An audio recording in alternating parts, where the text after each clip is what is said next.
Bienvenidos a una nueva sesión de Concienciate. Este día contaremos otra vez con dos charlas nuevamente. Esta será sobre química computacional y la dará José Ángel Sordo. Un fuerte aplauso.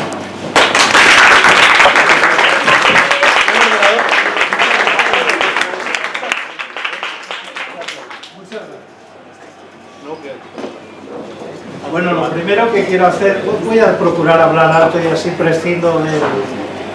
Si no me oís, me lo decís. Primero quiero agradecer la oportunidad de dar una charla aquí. Y me parece una gran iniciativa. No me estoy refiriendo a invitarme a mí, quiero decir que es una gran iniciativa en general. Y hoy... decía Woody Allen en una de sus grandes películas, que seguro que conocéis todos, que siempre que oía a Wagner le entraban ganas inmediatamente de invadir Polonia. Y yo estoy aquí, estoy viendo tanta cara conocida y asocio con la biotecnología. Oye, me dan ganas de sacar unos folios y hacer un intercambio de información.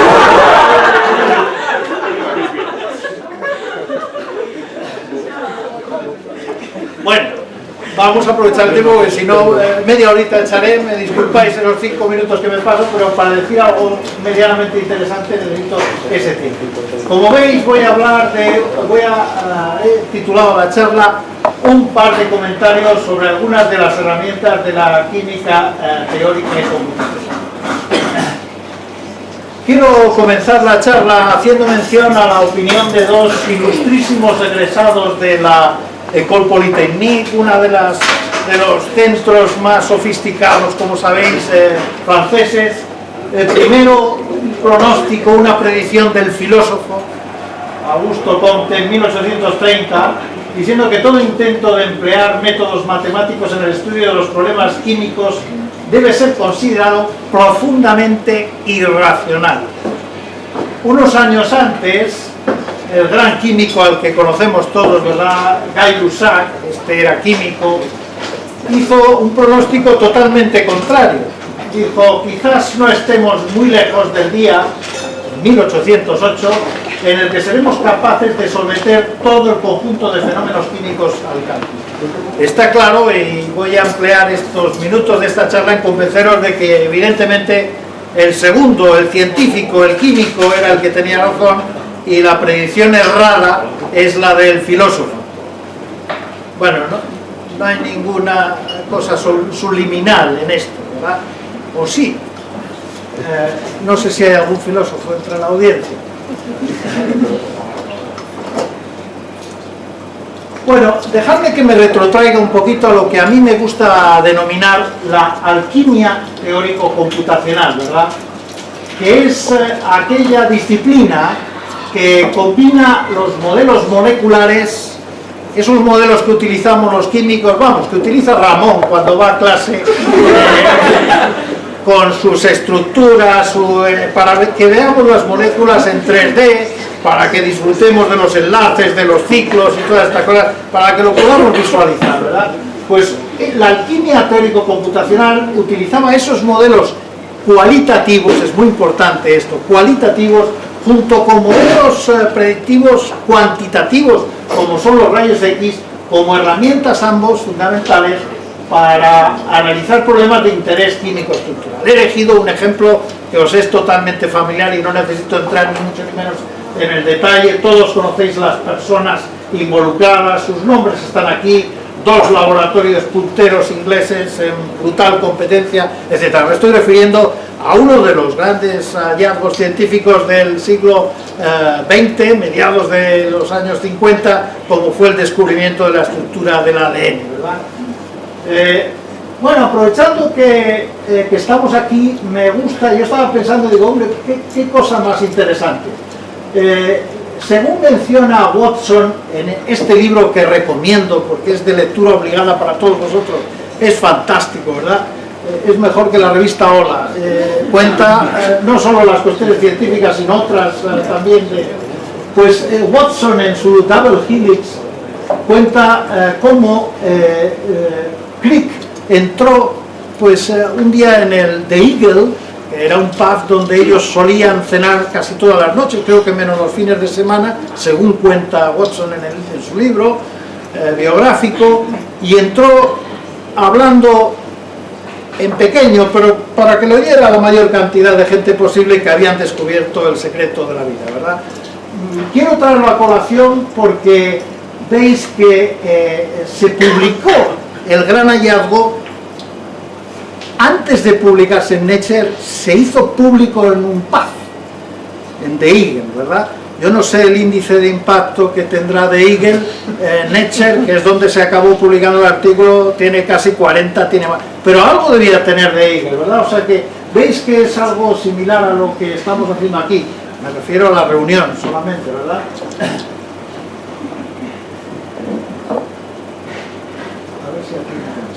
Bueno, uno va de Eagle a tomarse una cerveza, es buena cerveza la que se bebe ahí, molesta, hay una mesa, y encima de la mesa hay una placa justo donde se conmemora el hecho, ¿verdad? 2 meses antes de la publicación en Nature, hace Crick publica el hallazgo en The Eagle, como comentaba antes en su libro Watson, ¿verdad?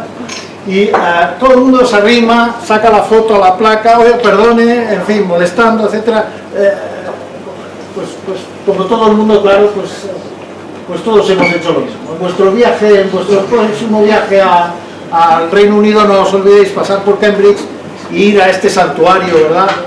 Tomaros una buena cerveza y sacarle la foto a la placa, como hace todo el mundo que llega ahí. Es un pub británico y los pubs británicos suelen ser sucios. No sé si algo en inglés se va a acabar mal, suelen ser sucios, entonces eso os dará la oportunidad de, cuando inhaléis en el pub, se puede calcular esto fácilmente, aún inhalaréis algunas moléculas de las que exhaló Crick cuando le contaba a todos los que querían oírlo, decía a todo el mundo, ¿verdad?, que habían descubierto. O sea que no os olvidéis la próxima visita hacer Bueno, hablábamos de lo que es la alquimia cuántica, teórica y computacional, y el paso importante, que es el que quiero reflejar en esta pequeña charla, que fue trascendental, es el paso hacia lo que ya se denomina química teórica y computacional. El paso es olvidarnos de modelos cualitativos, como esos modelos moleculares a los que me refería, que son cualitativos, porque es encajar las moléculas, y a veces tenemos que tirar de ellas cuando... y entonces dice, sí, está estresado este ciclo, bueno, hay que... Pero son modelos cualitativos. Cuando damos el paso, que se da en los años 50 del siglo pasado, ¿verdad?, cuando damos el paso hacia la química teórica y computacional, lo hacemos prescindiendo de cualquier modelo cualitativo y utilizando solo modelos cualitativos, es decir, cuantitativos. Los dos modelos que utilizamos son la química teórica, que es una parte de la química física, que emplea herramientas físico-matemáticas para abordar problemas de interés químico, y la química computacional, que es también una parte de la química física que emplea los computadores como herramientas fundamentales para analizar problemas de interés químico. Es importante resaltar que lo que hacemos es prescindir de herramientas cualitativas. He mencionado una, modelos, porque lo conocéis todos, hay más, ¿verdad? Pero con una me vale. Y quedarnos solo con herramientas estrictamente cuantitativas, ¿verdad? Ese es el gran paso del escalón que hemos dado. Porque veáis claro qué supone ese paso de dejar lo cualitativo, me voy a referir a un ejemplo que vais a entender enseguida y que se hace referencia a él tanto en el artículo de Nature como en el propio libro de Double Helix de John Watson, ¿verdad? Hasta casi es increíble, porque la lectura es apasionante. Hasta una semana, yo diría, como mucho 2 semanas, la estructura que manejaban y que estaban escribiendo para su paper en Nature era equivocada, era mala, y era porque no sabían ni Watson ni Crick, sabían mucha química. Y fue Donoghue, como dicen ellos mismos, reconocen ellos en el artículo de Nature y lo dicen en el libro, el que les dijo, ellos proponían para las bases púricas y quirimídicas, estaban proponiendo como forma más estable la forma enólica, y no la forma cetónica. Eso Ramón no se lo hubiera perdonado jamás. Donoghue, un químico que sabía química, ¿verdad?, pues le dijo a Watson y Crick: ese modelo no te puede funcionar, porque no es así. Sabemos claramente que la forma más estable es la forma cetónica, la que tengo aquí a la izquierda, ¿verdad? Por lo tanto, lo que hicieron fue, a 2 semanas ya escribiendo el paper, mandaron a los talleres que cambiaran los modelos moleculares. Ellos estaban utilizando los modelos moleculares, se los trajeron con urgencia, claro está, reconstruyeron la doble hélice. Habéis visto toda la foto, ¿no?, que aparece en el propio artículo, etcétera, la estructura en grande, y se llevaron la gran alegría de que el modelo encajaba mucho mejor que el que tenían anteriormente, como debe ser, porque ahora estaban utilizando las estructuras correctas. Pero veis que era cualitativo. El otro también iba bien, pero este va mejor. Hay que tensionar menos los modelos para que encajen. Eso es el gran paso que se consigue al utilizar la mecánica cuántica o la química teórica y computacional, porque, como se puede demostrar muy fácilmente con un cálculo que hoy en día se puede hacer en unos minutos, ¿verdad?, si ellos hubieran podido, en vez de tener los modelos moleculares como modelos cualitativos, hubieran podido utilizar el modelo cuantitativo que hemos mencionado antes de la química teórica computacional, la resolución de la ecuación de Redinger, hubieran visto inmediatamente, como se puede ver aquí en la diapositiva, que la forma en disolución, la forma cetónica es mucho más estable que la forma enólica. Es decir, que no habría falta que Donoghue les hubiera hecho el comentario de que debían de cambiar su modelo, sino que ellos mismos lo hubieran podido predeterminar. Esa es la importancia. Utilizando modelos cualitativos uno se equivoca, utilizando modelos cuantitativos, hombre, nos seguimos equivocando, pero menos. Bueno, ya al final quiero simplemente resumir, como dice la propia charla, en el poco tiempo que tengo aquí, algunos aspectos, quiero hacer alguna mención, pero antes de nada voy a mencionar en las 2 o 3 diapositivas siguientes, pues algunas de los grandes contribuidores al desarrollo de la química teórica y computacional, que, como digo, nació aproximadamente en los años 50, daremos algún detalle más, pero quiero poner algunos nombres. Para poner algunos nombres he escogido, pues, gente con peso, ¿verdad?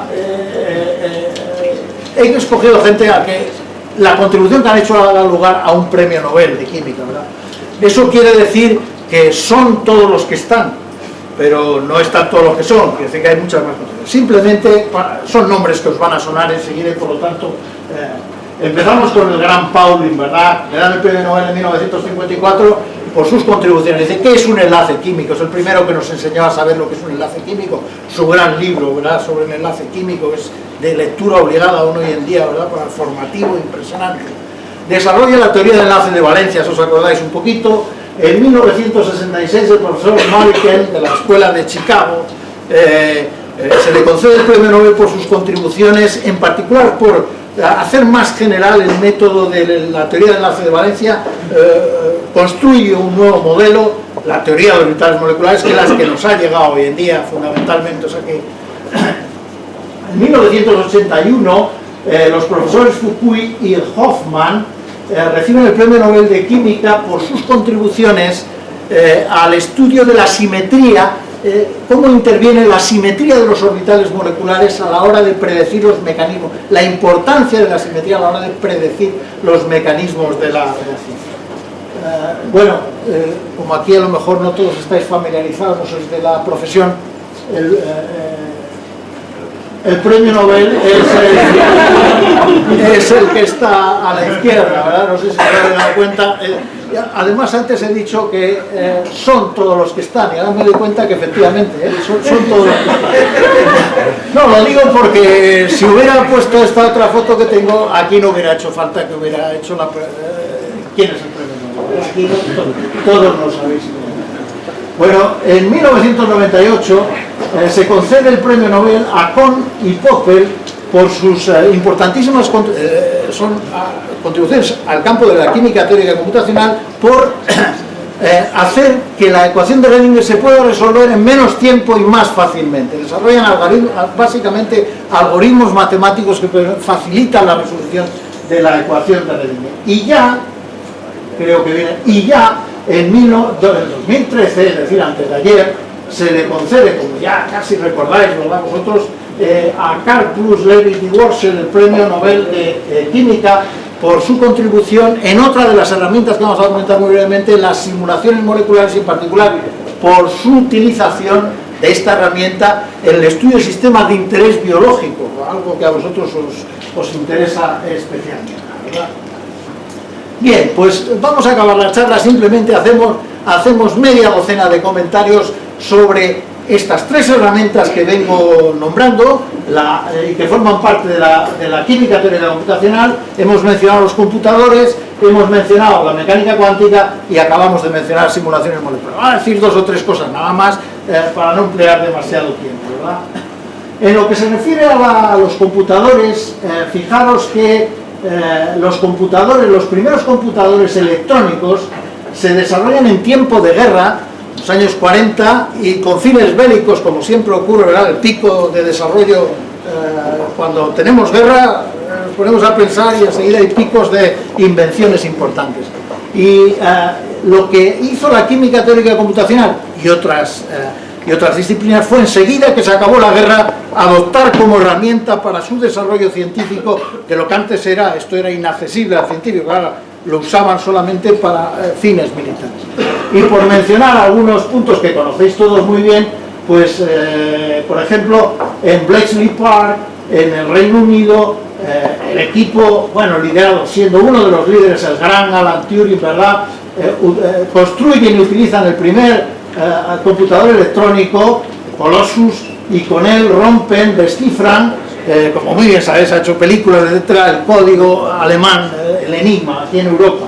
Mientras tanto, Friedman y sus colaboradores, en la otra orilla del charco, en Arlington Hall, desarrollan el primer computador también electrónico en aquella parte del mar, el ENIAC, y lo utilizan también para descifrar el código, en este caso, de los japoneses PARC, ¿verdad? Esto lo hicieron inmediatamente y eso les costó un montón. Los japoneses eran, por lo visto, menos precavidos. Y finalmente quiero mencionar el desarrollo del primer computador electrónico también en Estados Unidos, el ENIAC, de la mano del gran John von Neumann, ¿verdad?, como parte del proyecto Manhattan en los laboratorios de los Álamos y para el desarrollo de los armamentos nucleares, ¿verdad? Sobre todo utilizaban para el cálculo de las secciones eficaces, cálculos muy tediosos en aquellos tiempos, ¿verdad? Bueno, pues todo esto se desarrolla en tiempo de guerra y luego se utiliza inmediatamente por los científicos y en particular por los químicos y computacionales. En lo que se refiere a la segunda de las herramientas que he mencionado, claro, voy a dedicarle una diapositiva y os prometo que no voy a contaros toda la mecánica cuántica en una diapositiva, ¿verdad? Pero sí que me interesa simplemente hacer un comentario sobre un sistema muy sencillo que conocéis todos, el oscilador armónico, una masa con un muelle vibrando. Es un modelo que todos sabéis, espero, calculado en mecánica clásica, ¿verdad? Resolviendo la segunda ley de Newton, es esto, que reconocéis enseguida, es una ecuación diferencial que enseguida se resuelve y nos proporciona la trayectoria, es decir, dónde está la partícula, la masa, en cada momento con el tiempo y la energía. Cuando resolvemos este mismo problema en la nueva mecánica, en la mecánica cuántica, primero observamos que la ecuación es diferente, esta es la correspondiente ecuación de Schrödinger, que es diferente, y claro está, las soluciones también son diferentes.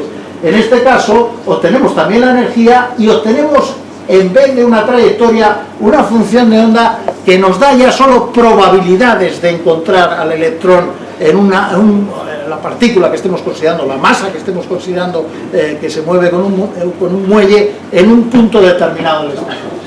Como veis, hemos pasado de un modelo determinista a un modelo estocástico y este es el peaje que nos hizo ver Heisenberg cuando descubrió la gran limitación que teníamos, ¿verdad?, que tiene la naturaleza. No es una limitación nuestra, es la naturaleza la que lo impone, en el sentido de que ya no podemos hablar de una mecánica determinista, sino solo de una mecánica estocástica, y toda esa información viene en las famosísimas relaciones de incertidumbre, que son las que quería mencionar, el pilar básico del desarrollo de la nueva mecánica, ¿no? De la mecánica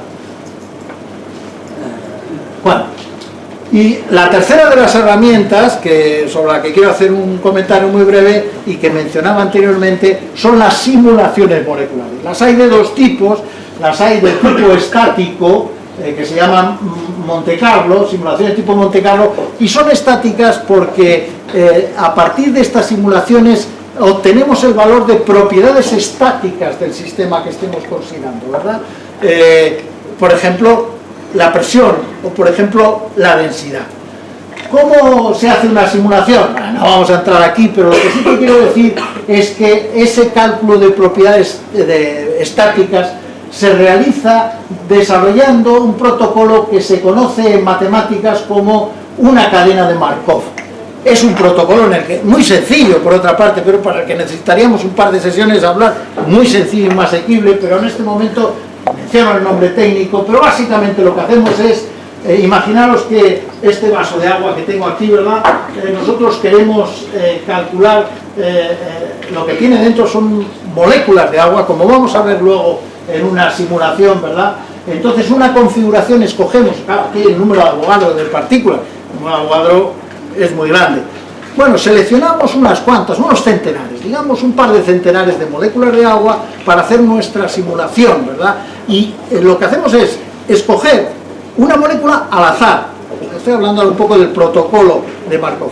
Escogemos una al azar y hacemos un movimiento al azar también.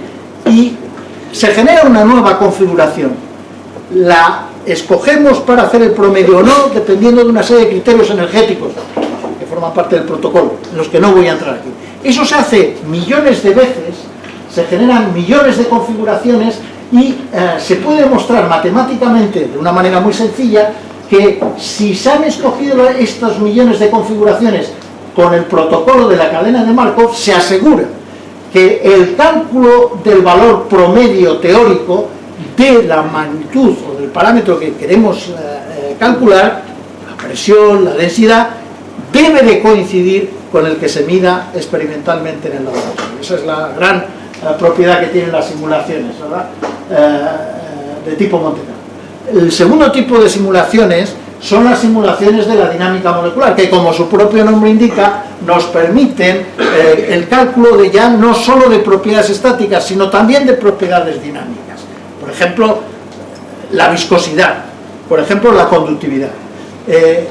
¿Cómo se hacen las simulaciones de tipo dinámica molecular? Aquí se hace de manera diferente. Como veis, al final lo que se hace es resolver esta ecuación, que no es más nuevamente que la segunda ley de Newton, nuevamente.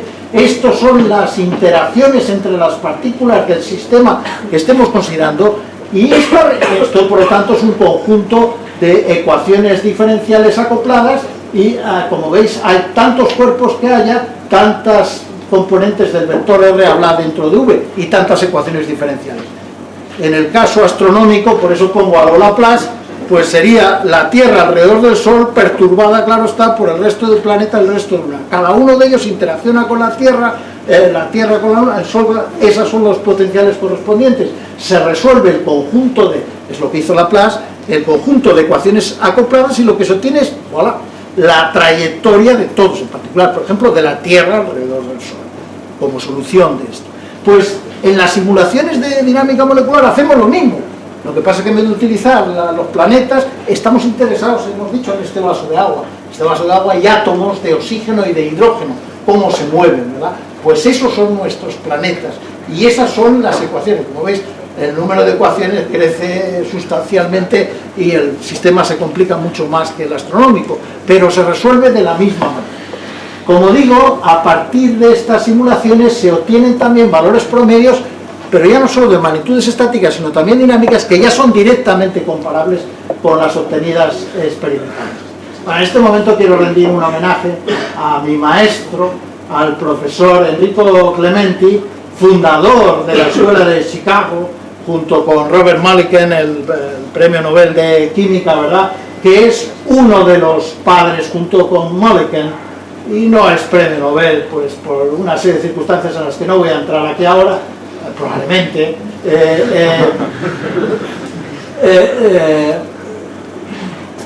desarrolló o aportó un montón de ideas y es uno de los padres de la química computacional, ¿verdad?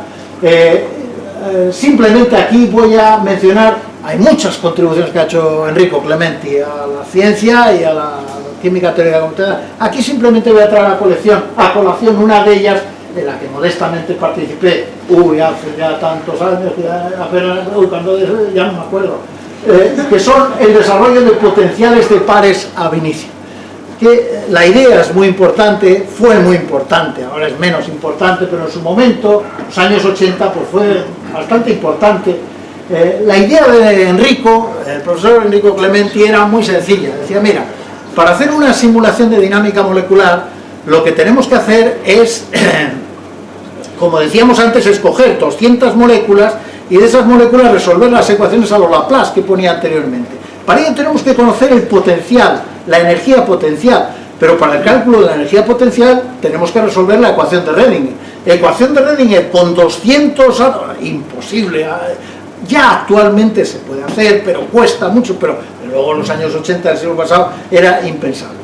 ¿Qué dice Enrico Clementi que podemos hacer? Pues mira, lo siguiente, olvídate de las 200 moléculas y cojamos solo 2 moléculas de agua, dos, nada más 2.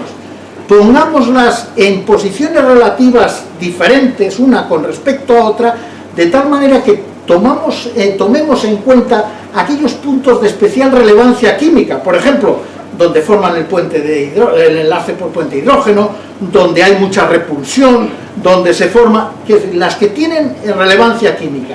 Hacemos unos centenares de cálculos, es costoso, pero son unos centenares de cálculos con 2 moléculas de agua nada más. Es asequible todo eso.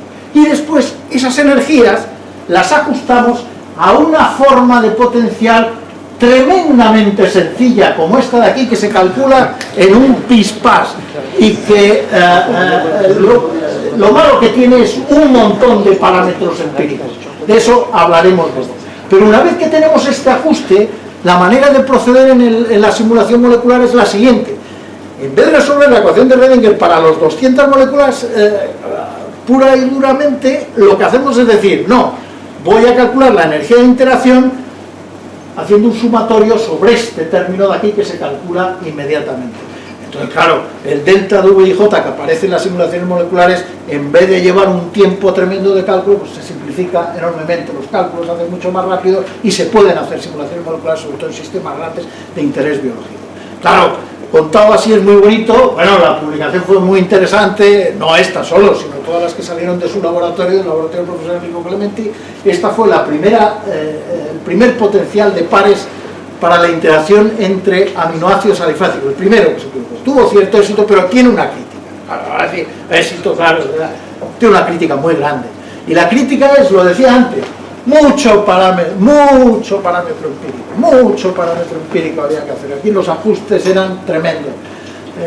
Para que veáis la dificultad que tiene esto, me voy a remitir a una pequeña anécdota que involucra a los personajes. A 2 los conocéis, a uno lo menciono ahora. A Dyson no lo conocéis, pero Dyson vive actualmente, de 90 y tantos años, científico británico, formado y trabajó en Estados Unidos fundamentalmente. Fue la primera persona que entendió los diagramas de Feynman y que dijo que eran diagramas muy importantes. La primera que luego, además de Feynman, supongo. Bueno, pues Dyson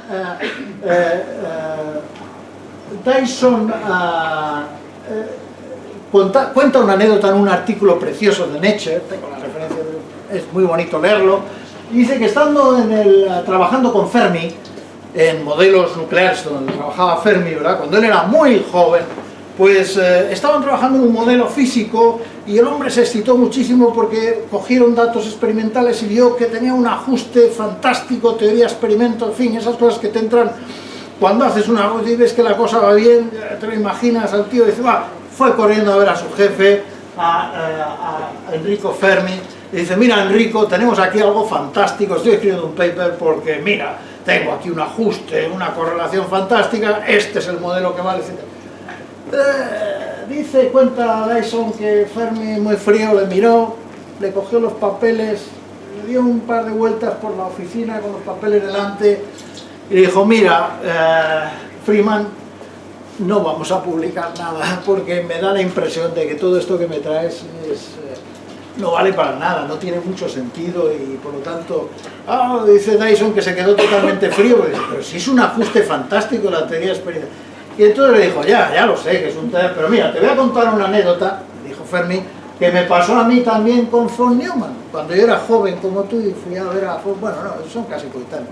Cuando fui a ver a von Neumann, tan excitado como has venido tú a verlo a mí, también con un ajuste maravilloso que nos resolvía el problema en el que estábamos trabajando ahí, y este ya ni me dejó seguir, me dijo von Neumann, dice, mira, los ajustes nos lo creemos lo justo, los ajustes los carga el diablo, y etcétera.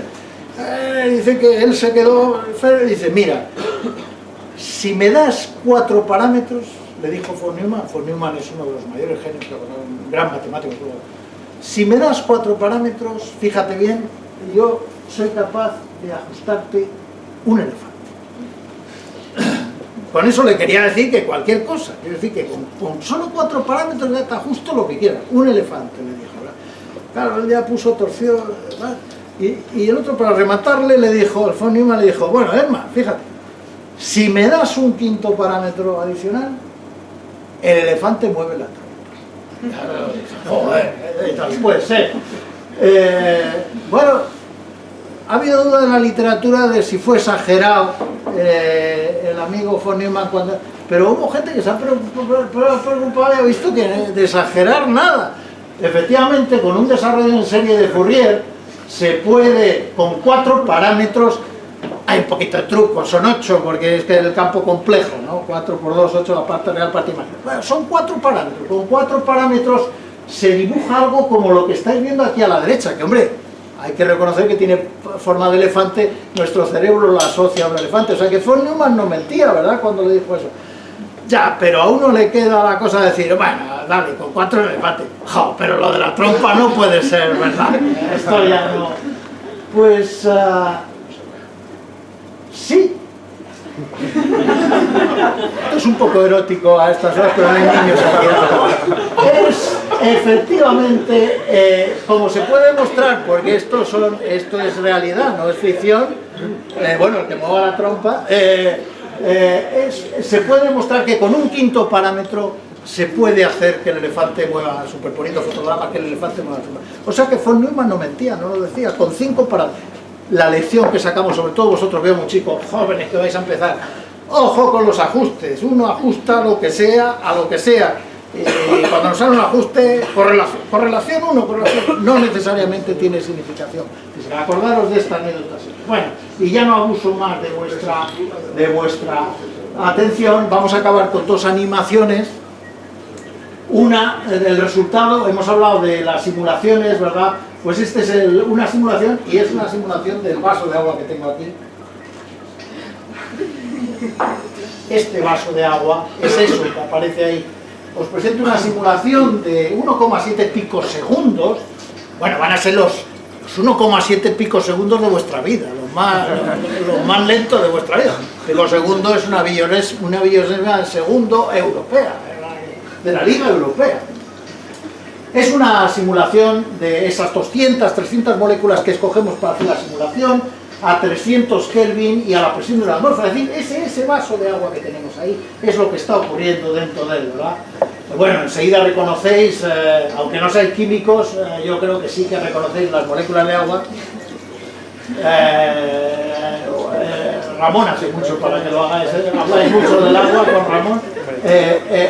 En rojo los oxígenos, no tiene nada que ver con la política esto, hay azules, rojos y blancos. Blancos los hidrógenos, ¿verdad? Como veis, esto azul que aparece en los muelles son los puentes de hidrógeno que forman moléculas vecinas, ¿verdad? Si pusierais atención, a lo mejor lo veis, a veces llegan a aparecer hasta 4 para una sola molécula, lo cual es físicamente importante porque es lo que ocurre tanto en el estado líquido como en el estado sólido, en el hielo. Hay 4, el índice de coordinación es próximo a 4, tanto en el estado sólido, en el sólido lo es, en el líquido muy parecido. Como veis, movimientos, quiero que veáis los 3 movimientos que se simulan en la simulación: la traslación, las moléculas se mueven, las moléculas vibran, esta está vibrando, y las moléculas rotan. Son los 3 movimientos de... Cada fotograma de esta película representa una solución de la ecuación a lo Laplace que decíamos ahí. Cada fotograma lo hay que resolver para un tiempo determinado, para otro. Es como un fotograma de una película. Las magnitudes se calculan haciendo un promedio sobre el valor de la propiedad que estemos estudiando, la presión, la densidad, la viscosidad, sumando todas las configuraciones y dividiendo por el número de configuraciones. Un promedio. Ese valor tiene que coincidir, de acuerdo con lo que hemos dicho anteriormente, con el valor medido experimental. Y ya para acabar, pues tenemos otra simulación. Hemos estado hablando del ADN, pues entonces he escogido una simulación de una desnaturalización del ADN, simplemente para que veáis cómo, al hacer una pequeña simulación de la doble hélice, ¿verdad?, del ADN a distintas temperaturas, cómo se va desnaturalizando. Esta es nuestra temperatura 300, este es nuestro ADN, todo lo vivo por aquí, el de la cerveza no, bueno, creo, a 300 grados, es decir, 25 grados centígrados. Veis que en cuanto aumentamos la temperatura a 60 grados, esto ya hay coleteos, aquí hay mucha más energía cinética, mucho más movimiento, pero hay partes, veis esta parte superior, etcétera, que se empieza a romper, empieza a perder funcionalidad, evidentemente. Pasaremos a 400, bueno, aquí ya, este es el momento en que San Lorenzo, en la parrilla, le pidió al verdugo que dice: oye, ya estoy hecho de aquí, dame la vuelta. O sea, ya empieza a haber problemas tremendos con el ADN, como veis. Cuando pasamos a 460, la cosa ya es un ovillo, ya esto ni es ADN. ¿Qué funcionalidad va a tener esta molécula en absoluto? Y ya creo que acabamos con 500, donde ya, bueno, como esto, tenemos un ovillo que tiene pues muy poco ya que ver con el ADN, ¿no? Es todo menos una molécula funcional desde el punto de vista biológico, ¿verdad? Bueno, y eso es todo. Muchas gracias por vuestra atención.